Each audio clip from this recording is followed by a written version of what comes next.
Hello, everybody. Hello there, and welcome to this Friday's virtual space here, LinkedIn Live.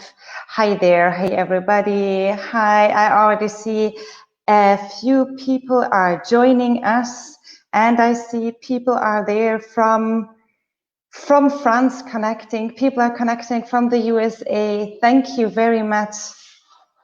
How are you doing? How are you doing? A few people are joining. I see a few were having at the beginning maybe problems with the sound. And you know why? Because I wasn't talking yet. Fantastic. So I'm happy to hear that everything is great. Right on time you're there. Welcome to France, to the Netherlands. I see the USA is there. Welcome everybody. And thanks so much for joining us in today's virtual space here, a LinkedIn session, and for talking with us, discussing with us about how to take action. We all have been online in the past few weeks and following what is going on, and clearly also in the last week we organized an event with Zelno that was about taking action and providing a space to discuss what is going on for our community. And this is a platform, this is a possibility to broaden the discussion, and also the reason why I invited more people, of course, to join the conversation. And I'm really happy to have today with me Zelno, Livingstone, Thompson, and Rockson, who are immediately joining the stage with me. My name is BarbaraCV. I'm a researcher and virtual enthusiast about new ways of working, new ways of learning, and the virtual space. And we have also seen, and this is sort of my thought, that the virtual space and the media nowadays provides us with the possibility to really show all the messages and instant messages about what is going on, and it provides us also with a huge possibility there. I'm happy to welcome with me now Zelno on stage, who was participating in the open space event last week, right, Anna? Hi. Hi, Anna. Hi, Barbara. Thank you for having me here. So, buenas tardes from Barcelona. And yeah, my first StreamYard. So excited. Thank you.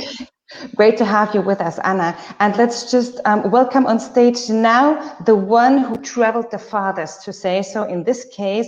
And I'm welcoming with us now Tayo Rockson, broadcasting from the US. Hi there, Tayo. Hi, how are you?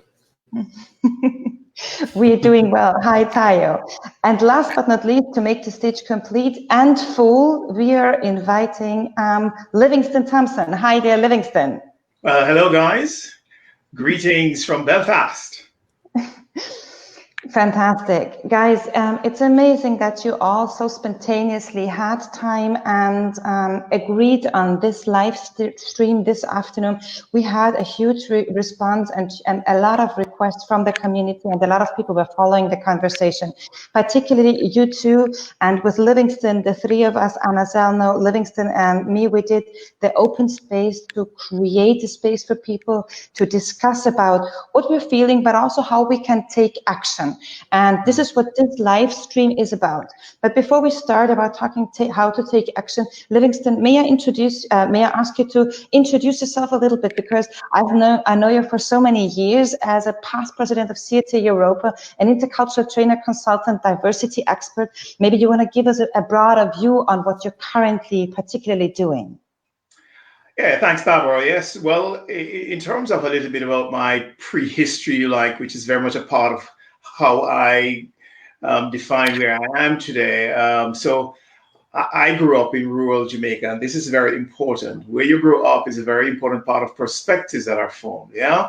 So I grew up with a natural inclination to critique whatever is happening in the city, because it was always better to be from the country. However, I have lived most of my life in cities, but I have not lost that importance of critiquing the city. And the city was always about power and power over others in a certain sense. And it is for some reason related to that my journey to here involved a journey through theological training, but also a journey that eventually landed me in the land of culture and cultural understanding, where I did my PhD in the religious pluralism with a particular interest in Islam and culture. Part of the reason why I taught in Dublin, universities in Dublin, part of the reason why I'm now here in Belfast, where I work, in a sense, two tracks of my work converge now. One is community development, and the other is working with religious communities. For me, these are very important perspectives on life. That's what I bring. Cool. Thanks a lot, Livingstone. And I know, Taya, you also have an amazing, like geographically dispersed background. Just if we think about geography, where you were born and raised, right? Maybe you wanna tell our participants how you use your difference to make a difference now, because that's your claim, right?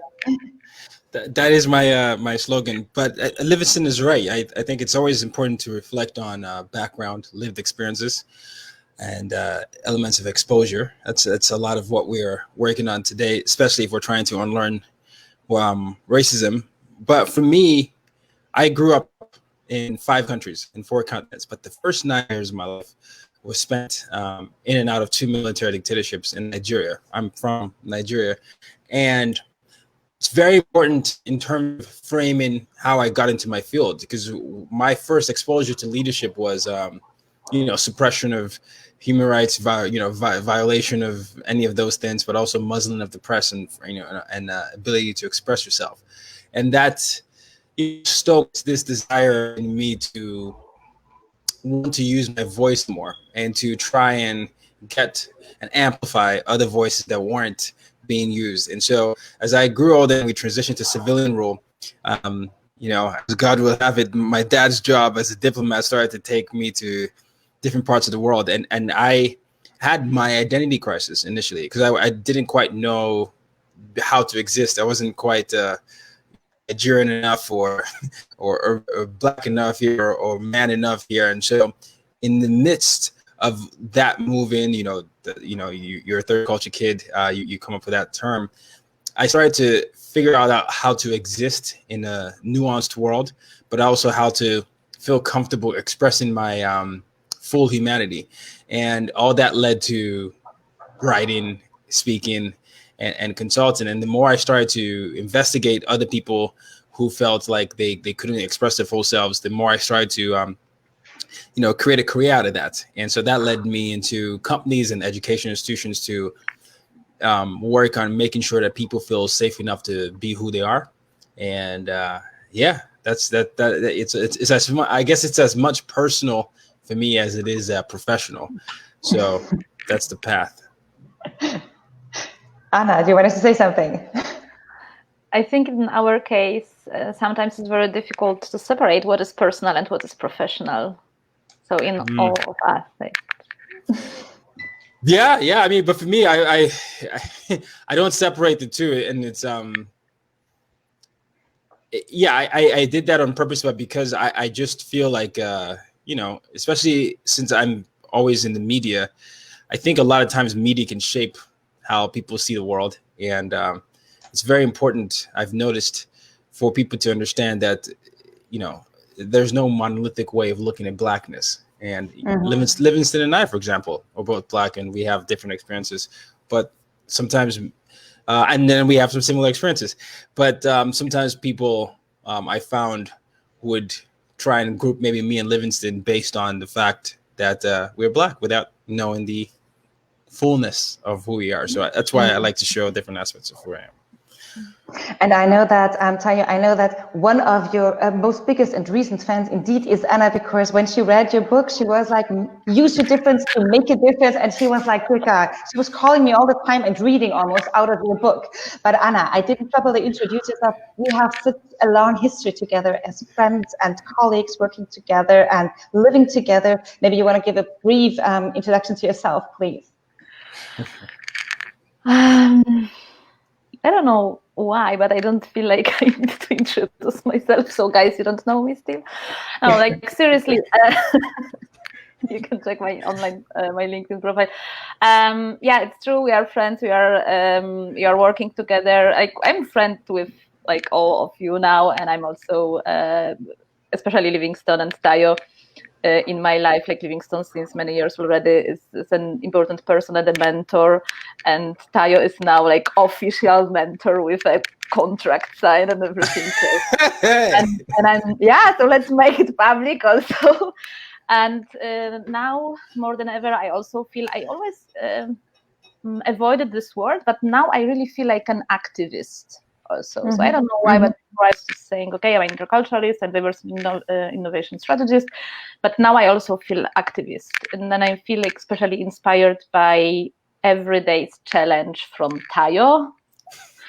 So I hope we can talk about let's hear what that is, because something that really inspired a lot of people is, for example, Tayo's series about Let's Talk Bias, something that he from one day to the another he sort of produced and goes online, goes live all the time.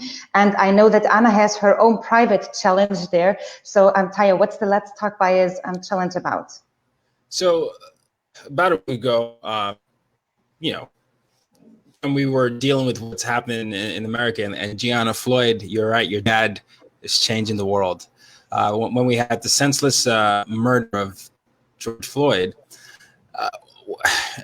there was obviously a collective sadness that was happening, especially for many Black folks in and out of the world. And I was just, I was very angry, frustrated with the lack of accountability and the lack of system. But I was also inundated with a lot of messages, and as is the case, right? When this happens, whether it's well intentioned, I will send you a message. What can I do? What can I do? What can I do?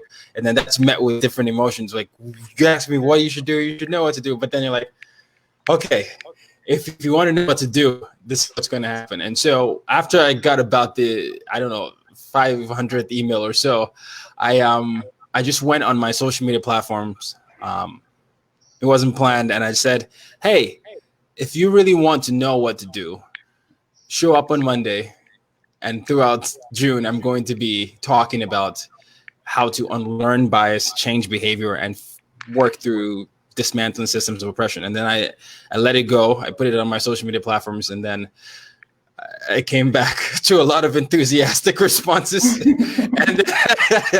and then I realized, okay, well, here we are. So basically what it is every day I record a 1-minute video or less, which includes a prompt and something to reflect on. And I also include some homework. And then on the 7th day, I'm always hosting a live. So this Sunday, for example, would be a live, and the next Sunday would be a live. And the whole point is throughout the month, is to really give people a playbook that they can reflect on. I want them to create a bias journal and pass on to their white friends or non-Black friends or their kids and all that, to understand how to first figure out what their first thought of Blackness was, and then work their way through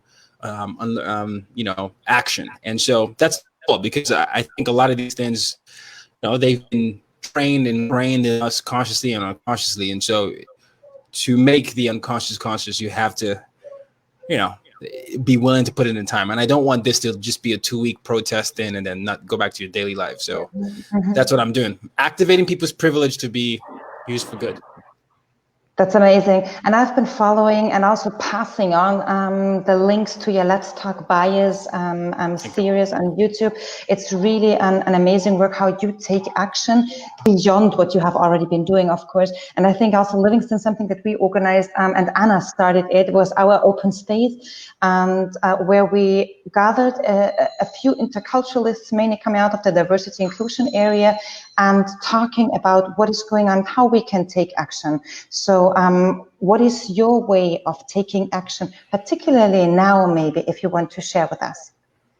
Yeah, thanks, Barbara. Well, one of the things which I learned a few years ago when I served on an international central committee that dealt with community development in about 100 or so countries around the world.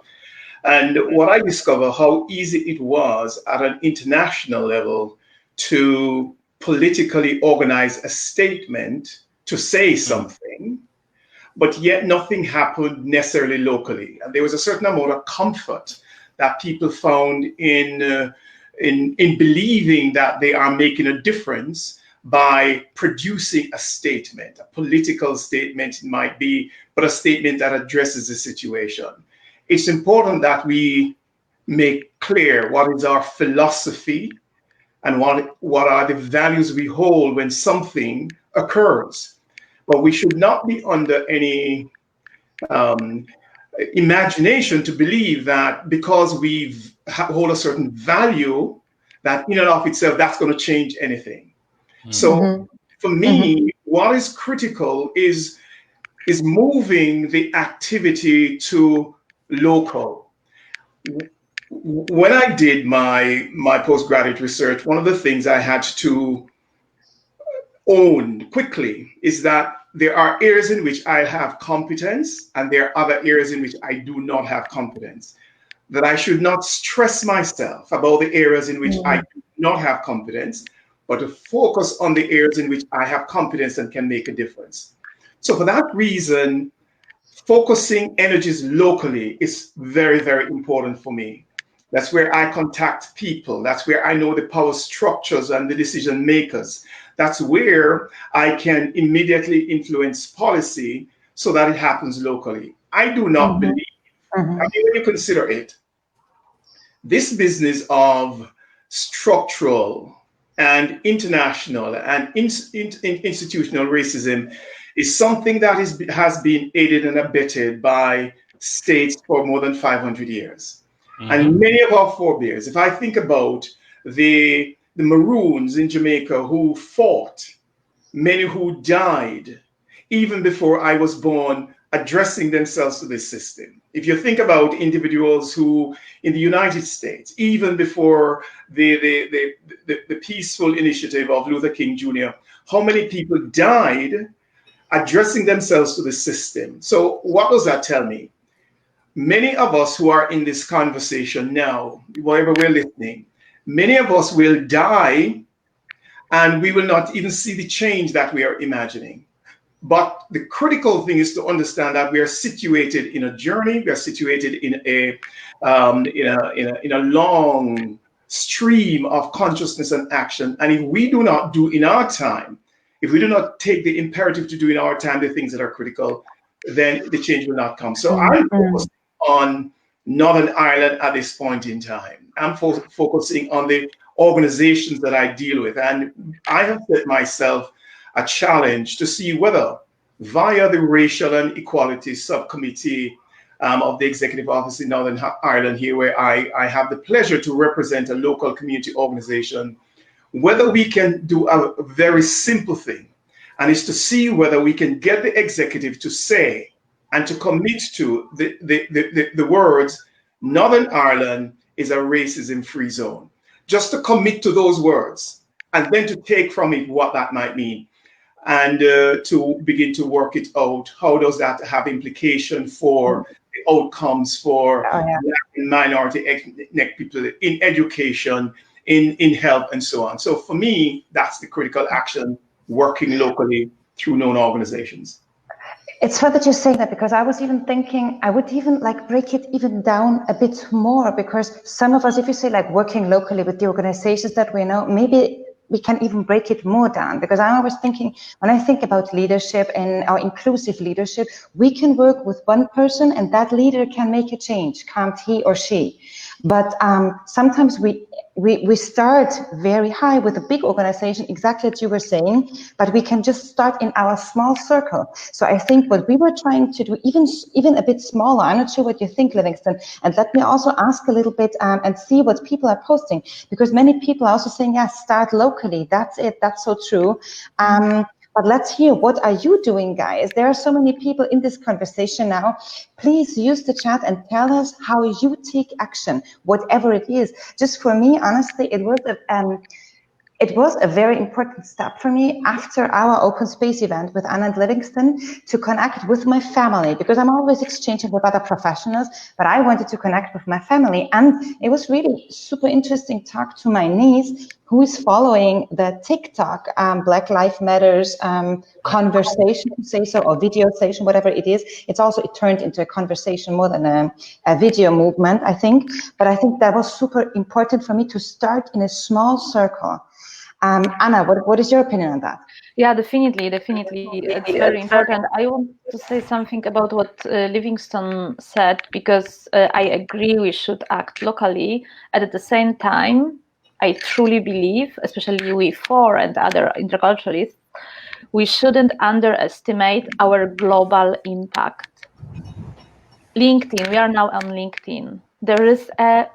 We have global impact. I know Soyan from Japan probably is here now, and it's because we met through LinkedIn, through theater, and he's here now listening to what we are talking, and he can take it to Japan, to his circle, and he can talk about it with his colleagues and his families and so on.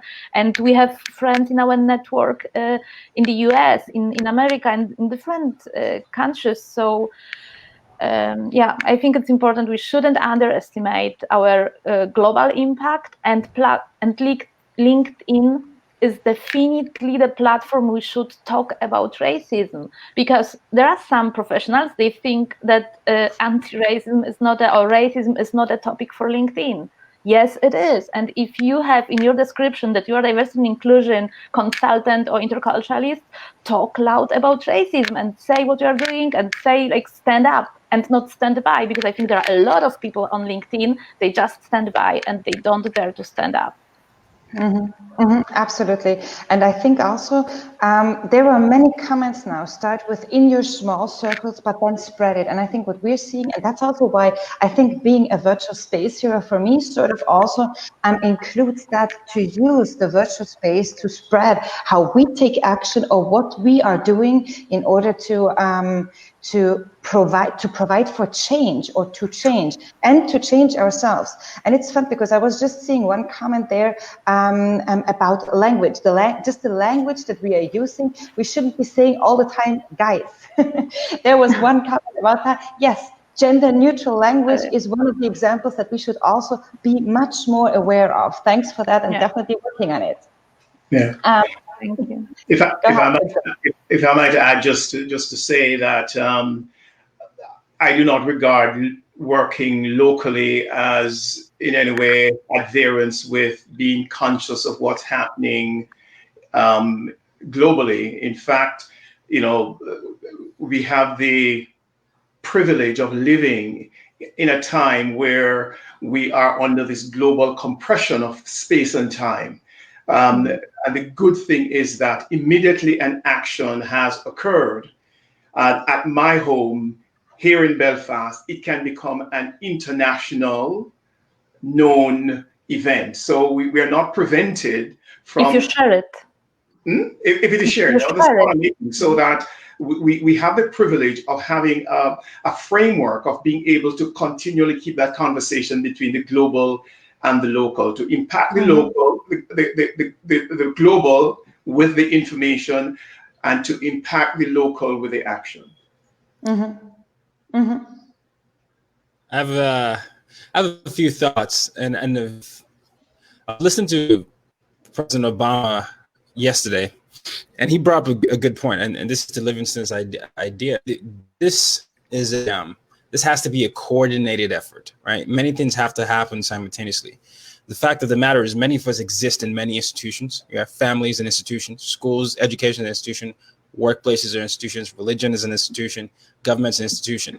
And so I saw this earlier, but I do believe you start with your circle of influence. Who is in your circle of influence? Many of us have known people who do not say the word Black, who might act like they're allies in public, but will tell you, don't bring a Black person here to marry my daughter or my son. Will not move to a neighborhood because of certain things. And if you haven't investigated those thoughts, first of all, what's going to happen is when you're left to your devices, you're scared or something, that's where you're going to act on. So there has to be that difficult, very, very difficult conversation of identifying your biases and having those talks verbalized, whether it's publicly or internally within your family, for you to say it. And it has to be something that people have to get comfortable with.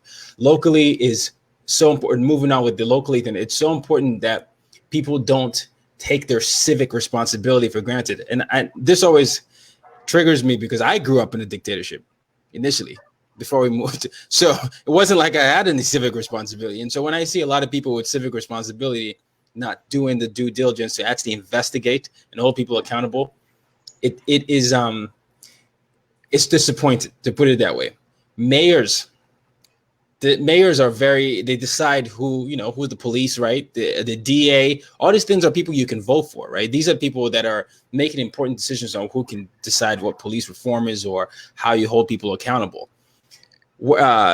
Leaders, tech leaders, I did a lesson on white supremacy a day ago, and it was very interesting to see the response to that, because a lot of people didn't know what the full definition of white supremacy was, and it was a realization for many people. But the fact of the matter is, many of us participate in systems that center whiteness as standard, whether it's implicitly, explicitly, or systematically. And so, if leaders on LinkedIn are not able to use their platforms to say, "Hey, I made a mistake here. I'm going to work towards doing this," statement, like Livingstone was saying, is one, but then matching that statement with action by saying, I'm not going to be afraid of giving up perception of, I don't know, my friends on LinkedIn or profit or any of that. You have to be able to actually want to lose something. This is the point of what this is. If people are not coming out in the masses and saying, look, this is important to me. There's no nuance in the situation. There's right or wrong. I'm standing for this. I'm publicly doing this. I'm making sure we are recruiting here. It's not going to be something that is as contagious as it can be, because vulnerability is contagious, as difficult as it is. The more we have people on LinkedIn doing something like that simultaneously again, the better it's going to be. And so all of this has to be a coordinated effort, and it has to be a habit, not a trend, not a trend. Yeah. So, yeah. I think all the actions that we're taking, we also need to think about how can we make them sustainable. But I think if we just come back, and I want to pick up one comment that came a few times. So also Athna is commenting that we need to remember that bias, and every kind of bias, is so deeply hidden in our unconscious that it takes professional help to identify some of our biases. And the same is also Marie-Therese is commenting the same. The problem is that they are unconscious. So what do we do now with the business leaders out there? I do know a lot of companies who started actively reflecting on the coming back from the Corona situation. Do you know any companies where the business leaders are actively reflecting with the managers, employees among each other, are actively talking about what is going on and debriefing on it? Yeah, and this is the way I believe that acting locally can make a difference. I mean, we do not necessarily have connection with all the international brands and who can make a lot of difference. But in terms of how we connect, we have in most cities, for example, have chambers of commerce organization, and that's important for business. Most communities, most cities, or most areas have local community-based organization. Are we a part of them? Do we take an interest in what they are doing so that we can insert into the conversation the need to become aware? Political parties, how do we communicate with them? How do we connect to help to make the difference? And I agree with Theo that this whole idea of creating connections so as to ensure impact, I believe that is important. And how do we ensure that things are happening in sync and at the same time? It means that every sphere of life. So if my family, I do not take for granted what I say to my son, my grandson, because that's going to have impact on what he says to his friend in school and so on. But this question of bias, which is unconscious, I think it is. But I think we should not make more of this than it really is. The truth is, and it was Jane Elliott in a video recently that, in a way, reinforced for me something that is important, which is she asked the question, in a group she was addressing, a group of white listeners, participants, those of you who are here who would be prepared to live in the conditions that Blacks are living in, stand up. Mm. Nobody stood up. And she asks it again, and nobody stood up. And she simply say, it only means that you really know what's going on. And I do not accept that people do not know what's going on when it comes to racism. They may be unable to take some actions to address it, but they know what's going on. Mm. And I think it is that owning, being honest to say, I know what's going on, but I really do not know how to move the dial simply. That is a different conversation than saying I am ignorant or my bias is preventing me from knowing what's going on. Yeah.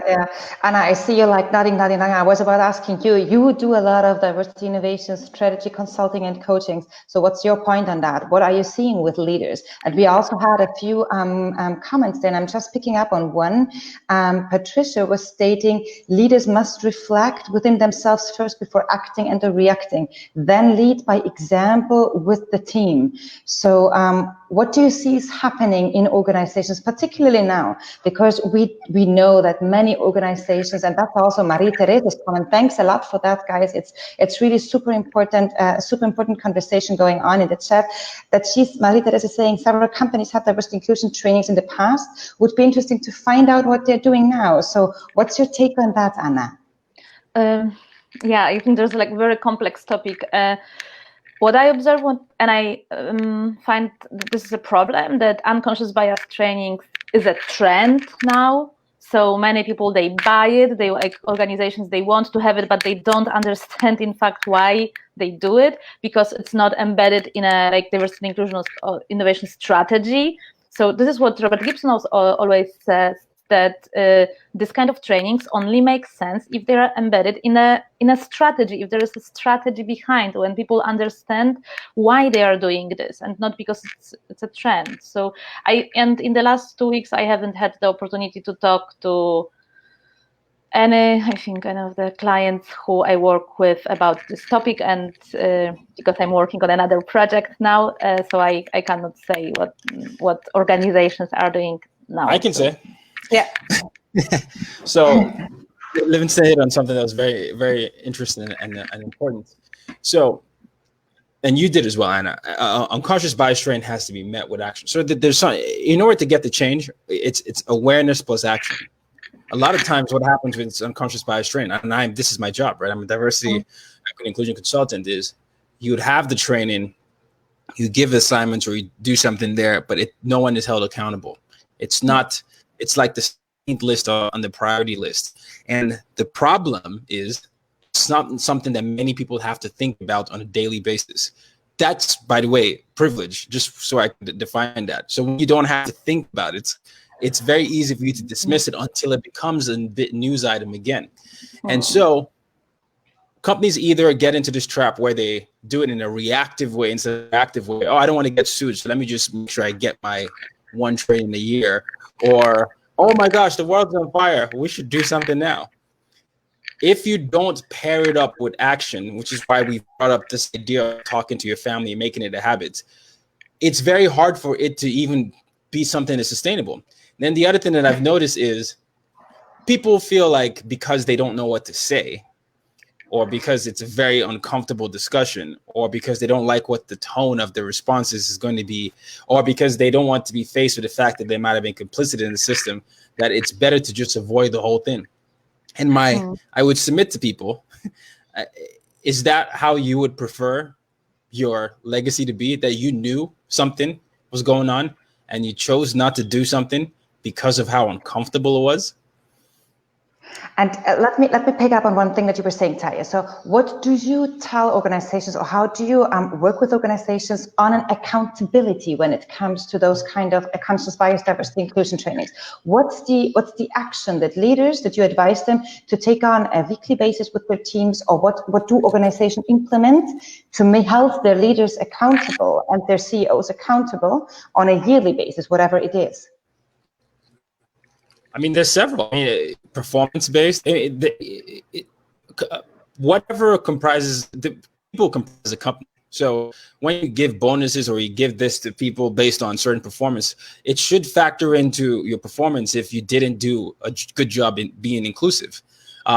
It should factor into people's performance when your board isn't representative of your customers. It needs to be like out there public with the statements. It also needs to be matched with action every week, every day.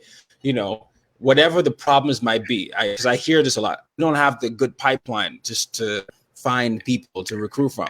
Well, then become the pipeline, right? You start young. You can go to high schools. You can foster relationships with local institutions and say, hey, we are looking for this. We want to make sure we have this there. I just think this is, I think a lot of these things are convenient. I don't want to say excuses, but they are excuses, convenient excuses not to do the hard work. It is uncomfortable. It is going to be hard. And people, by the way, people will make mistakes because there'll be an approach that maybe they read somewhere that they will try, and then it's going to fail. It might lead to backlash. But the thing is, I've noticed not many people are willing to push through that discomfort and be the scapegoat because they think it's going to affect the bottom line. That's what it has to be. So, and I do have some sympathies for diversity and inclusion trainers who are keen to get the job and keen to get the agreement that the training will happen, and it often will be primarily on the terms that the individual offering the training will give it, because it is not a very easy space in which income can be earned on a sustained basis. So I do have some sympathies, but in a sense, it's a certain amount of credibility that is associated with it that has to be addressed. I mean, if I, the plumber would hate to know that nobody's going to come back to him because the job was so poor, because he was keen to get the job but didn't deliver the quality. And in a certain sense, the diversity and inclusion trainer should be wise to know that a sustainable job will mean repeat jobs. And in other words, not necessarily from the same company, but it will be said, this person did a great job and this is the difference it has made to our company. If a company cannot say the training that I did for them made a difference to their company, it was a waste of time, really a waste of time. So I think that some amount of courage is needed on the part of diversity and inclusion trainers to say, look, I'm going to be honest with you. I'm keen to get the job, but here is what a good job looks like. Here's what a bad job looks like. Now, which one do you want me to do? And and to let them know who's gonna sign up for a bad job. It just needs to be said. There are some things that will make no difference in the long run, but there are other things that can make a difference. Is that what you want me to do? Yeah, there are so many points. Sorry, Taya, immediately, because there are so many people in the chat also commenting exactly on what you were saying. So you see here Joyce connecting from Asia. For many, it's a tick box exercise. It needs to be sustainable, become an integral part of an organization's culture. But of course, we also, those of us who are working as trainers, we need to take us, as we say in German, on our own noses, right? And think about what we are doing to make it when we are selling the training, for example. Exactly. Go ahead, Taya, you wanted to respond to that. The problem, Livingstone, as you highlighted, is that many companies are very comfortable with the okay job. I know that many trainers say, hey, if you want this, here's a fee. But if you want this 1 day, 1 hour thing, here as it is, many companies will willingly say, oh yeah, sure, this, because we can't measure this, we have to do that. And that boils down to how much of a priority you put in there. I think you'll be surprised by how many companies are very comfortable saying, that's fine, we'll just do it this year. Or maybe here, at least here, February is a very big month for this, right? It's Black History Month. So that's when everybody feels like they have to do something. But the next month, they're not going to do it because they can't see immediate results, which is to your point earlier, this civil rights movement we're witnessing right now, a lot of the change is most likely going to be after all of us are here. But how many people are willing to be big picture thinkers, which is which is the problem. Some people feel like they don't see immediate effects, that they are incompetent. I know you want to say something, so sorry. Go ahead. And Anna, just before you, and that's, I think, the big picture. If we talk about society, the picture is, of course, super big. But if we just talk about organizations, the big picture is the organization culture, the organizational culture. And that's where many organizations, because they think they can't measure it, they think they can't manage it, or they think they can't influence it. And that's why nobody really wants to dig into that. As Tamara is saying, we need to change our organizational cultures. Thanks so much for all those comments. Anna, now go ahead, please. I think many people mentioned the word, which is difficult to pronounce for me, sustainability. Can you correct me? Sustainability. Great. Got it. Sustainability. Thanks. And it's a difficult word, in fact, and it's a difficult concept. And we have to make the learning and teaching also sustainable. And if someone believes that it's possible to change and reflect on unconscious bias in 2 hours with a PowerPoint presentation, so it's impossible. So, for example, the challenge of Tayo, every day I'm struggling with the questions. The challenge is more challenging as I expected. I'm very grateful for it, but I'm thinking, okay, so maybe I'm slow reflecting, it's possible, but I need between 1 hour and 1 hour and a half, and I have to talk to other people, I have to call other people because I cannot solve some questions alone. So yesterday, for example, I had to call Jane and ask her for help, and Jane helped me to reflect on my white privilege, but I don't know why I should give them up, for example. Yeah, so it was super challenging. I think it was the day before yesterday. What I want to say is that in order to make the learning sustainable, we need to professionalize the field. So we need to have trainers and consultants who understand that developing intercultural competence, for example, it's not only cognitive, there is affective, behavioral level. We have to try to change people's attitudes, behavior. It's impossible to do it in 8 hours training or 2 days training. So don't promise your client that you will make people more open-minded, more flexible, you will give them skills to make the world a better place. No, you can boost you can boost the flexibility, or you can, my German. What I wanted to say, we need also to professionalize the field. So, and it's our responsibility to share, to look for best practices. I really think that what Tayo is doing, I'm super impressed, and one of the best books I have ever read, and because it's really like a workbook. The check is in the mail. I mean, you keep. You got a check. It's because I don't read too much. Yeah. No, but it's. Come on. Wow. Okay, I do want to say something because I know Patricia's talking to both of us, Livingstone. Do you want to go? Yes, I see Patricia's comment. I'd love to come to it. Yes. Yeah. Okay. All right. How do you see the comment? I can't see it. Let's go ahead. Well, you both address it, please. Yeah, no, I think it's important in a sense to kind of bend the curve of the conversation back to a fundamental issue in terms of racism and its experience and how it's experienced. And I grew up in Jamaica, and Jamaica has a motto, out of many, one people. And we live with this idea that it's a plural society and all of that. But the truth is that people of African descent in Jamaica were accounted for about 95% of the population. So there's a visible force of representation that one could always look at. But my parents speak about, and older siblings speak about the time when they were growing up, when all the faces in business and banks and certainly schools, not least, especially if they were private schools, they were faces of Europeans. It was still the case that post-colonial Jamaica carried forward some of the same structures and images as pre-colonial or the colonial times, where the assumption was that if you're brown, you stick around. If you're black, you step back. Happily, that began leadership and consciousness changed. And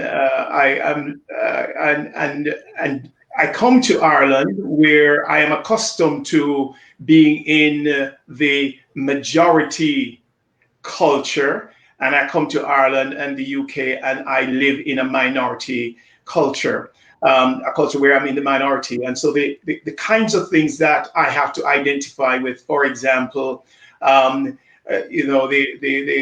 executive office here has a thing they call ethnic monitoring.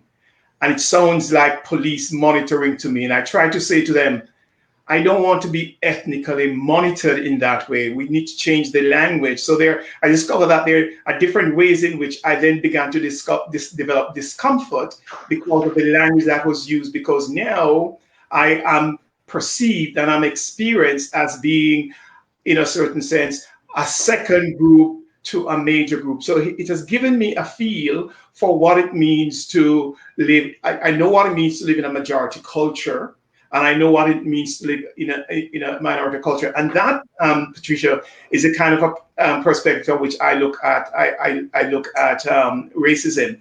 That for me, it is about the abuse of the power that the person in the position of power hold. Because in Jamaica, Black police officers also show the same abuse of power to Black citizens in a way in which they historically would not have shown to white citizens. So it is about abuse of power and abuse of power related to color. And so I try to focus on racism as the abuse of the power, and to ensure that we can call the power abuser, whether they exist in Jamaica or whether they exist in America or whether they exist in Ireland as they do. Yeah. Taya, go ahead. What's your point on that? Livingstone and I both grew up in initially majority Black nations, right? Nigeria's majority Black. It's also the largest populous Black nation in the world. And what I first grew up with was what we used to identify as, your tribe, right? Like I'm Yoruba, Hausa, Igbo. There are over 250 ethnic groups. That was our tribalism, was our thing, right? That's what would cause division. And then I remember moving to Ouagadougou, Burkina Faso, which is a French-speaking country in West Africa, where now it was French-speaking, and I'm from an English-speaking, and you start to see something that's interesting here, where I was going to an international school. So I was a, skinny Nigerian kid with a thick Nigerian accent in a French-speaking country in an American international school going through puberty.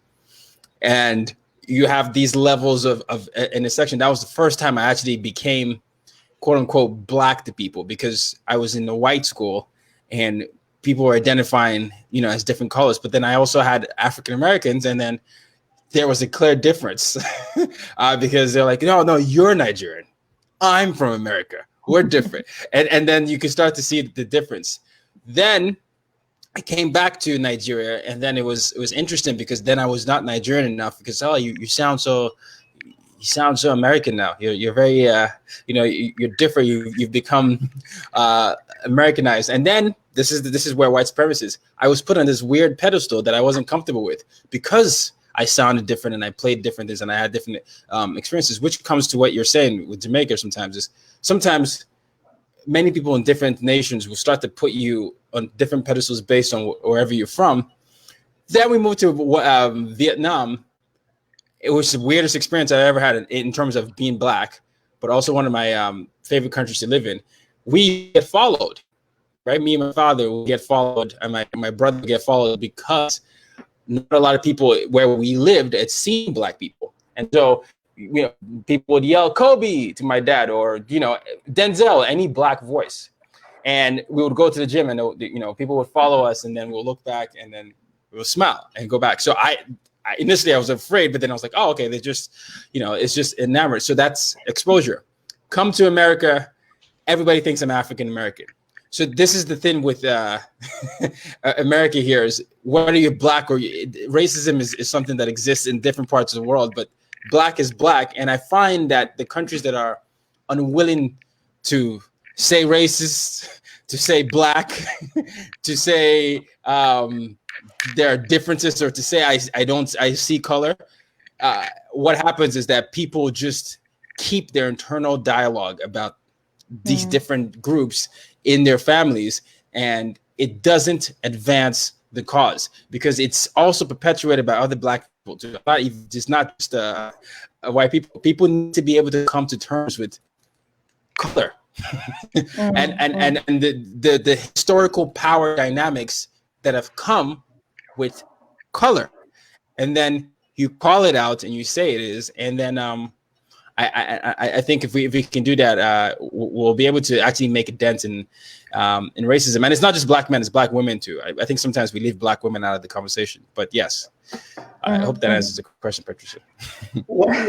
One of the perspective on racism that I believe it is very important that people not lose the opportunity of a crisis or opportunity of an event like the death of George Floyd, where there's a certain halo around the moment where people are willing to listen, willing to talk, is to be able to address what I call the money that underlies racism, to understand that there is an economic substructure to racism.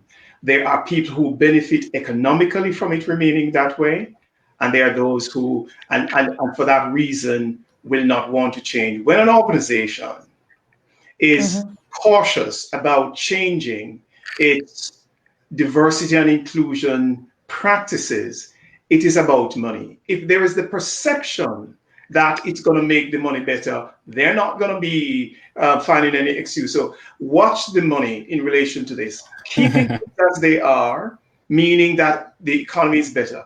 And that is why I cannot, I do sympathize with especially the business of black people and black and minority ethnic people who are then destroyed in the rage that erupted after the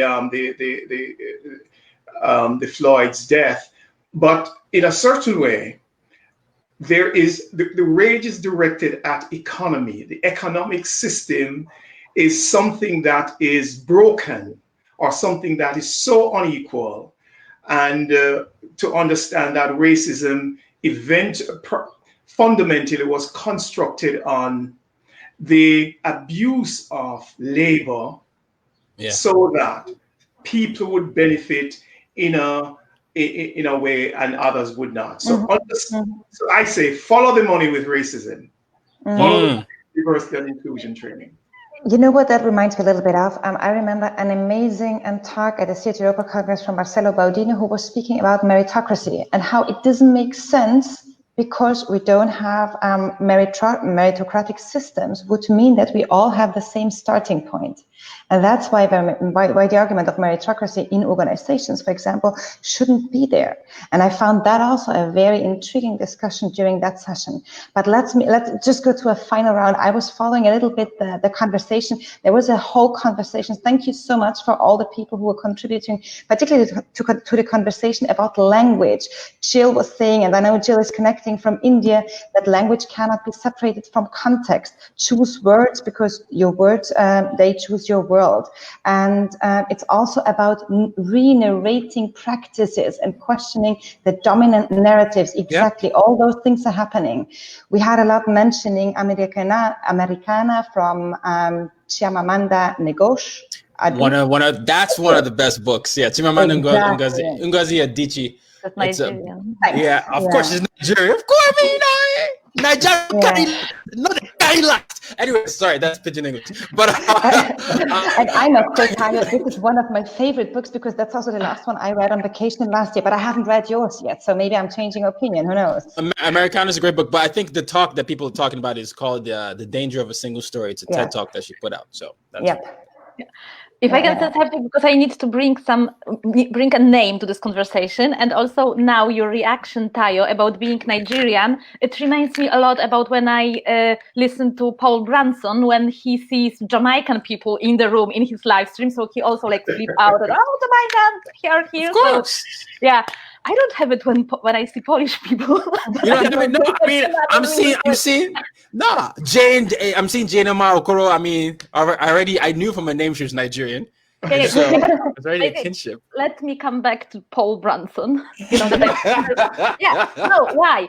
Because almost all my friends know that I'm fan of Paul Branson. Jane, if you please can put his name in the chat box.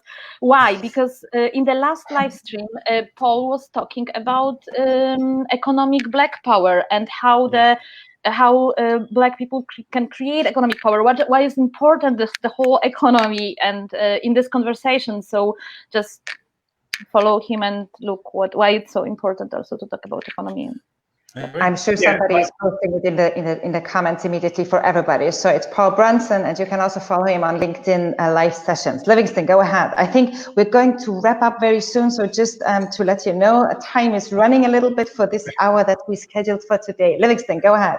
Yeah, the point I was going to make is when it comes to what you might call the history of Black people in the economy and understanding their role and the contributions that they have made.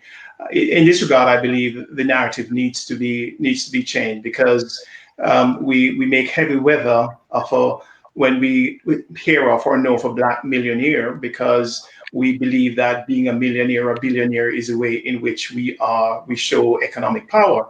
But there are many individuals who have made important contributions to research, to endeavor in medicine, in the field of the economy as well. So what I'm talking about is not about the achievements simply of Blacks in business and Blacks' ability to be business people. I mean, from my Nigerian brother here, I do not know of.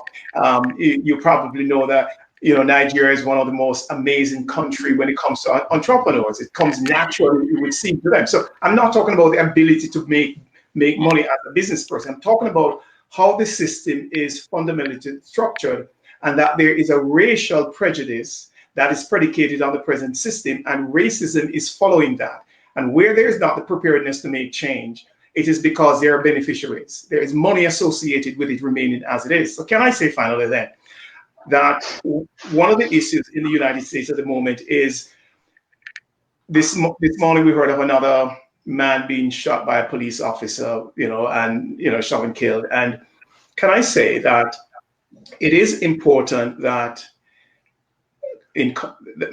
that governors and lawmakers change the law that says first-degree murder can be created, can be done by a police officer in the line of his duty.